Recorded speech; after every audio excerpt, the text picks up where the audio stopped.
Hello, can you hear me? Now, this is the first presentation about the passive voice. And we are going to talk about passive voice in English as compared to passive voice in Spanish, and the main and general cases about the passive voice, how to construct, how to make a passive voice sentence, right? Now, first thing I have to tell you is main difference between passive voice in English and in Spanish is that it is much more frequent in English than it is in Spanish, right? And the reasons for this are two reasons. The first reason is that the structure in the Spanish sentence is much more flexible than in English. In English, we have a very rigid structure. Remember, we say subject, verb, object all the time. We need that subject all the time, yeah?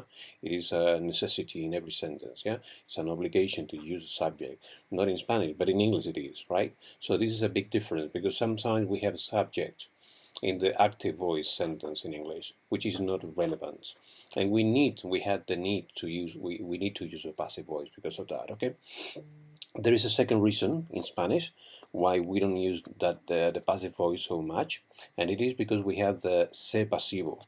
For example, se vende este local aquí, se fabrican estos coches de alta gama en Almusafes, in Valencia, for example, right? Okay, when we say se pasivo, we are substituting a lot of passive voices which will not be necessary in the Spanish language, but in the English language they will be necessary, right? Okay, so I'm going to show you some basic ideas about the passive voice, yeah? Now, the first thing is that we make the passive voice with the verb to be and the participle, right? For example, typical example is cheese is made in Italy, okay? The verb to be and the participle. And you can see some examples from different tenses. Present simple, is made. Past simple, was and found. Future, with will, and modal with can. But always with be, okay? The verb to be and plus the participle, right? Now, as I told you before, we use the passive voice when we want to emphasize the action, not the person, okay? When we say se hacen estos coches en Almusafes de alta gama, we don't, it is not important to mention the people who made the cars, but the action that these cars are made, okay? When we say somebody stole the money, then it means that somebody is not really important because the important part of the message is stole the money, okay? So stole the money, it could be better in a passive voice, okay? Right? Sorry.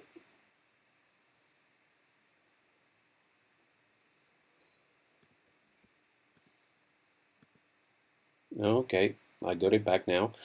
So when we have the money was stolen, this is a typical passive voice. We have brought the money into the subject. We have taken out somebody. Somebody is not really important. Okay, so somebody would come here as an agent. Okay, we have here by plus the agent. Okay, in this example, the telephone was invented by Alexander Graham Bell. Now the agent brings relevant information, but normally the information in the agent is not necessary. So 90% of the passive voice sentences will not have an agent at all, right?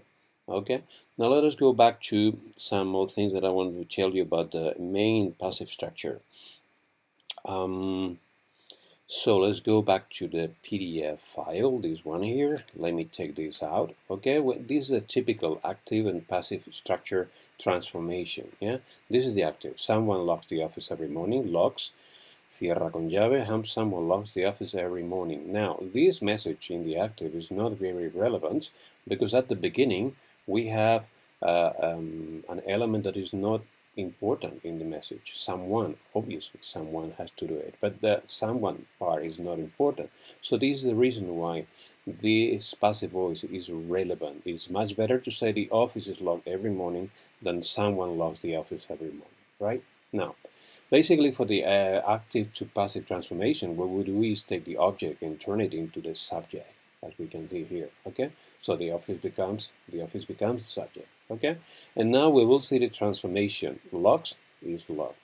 There is a two-step procedure in order to construct this, no? And I'm going to show you some more clear examples here.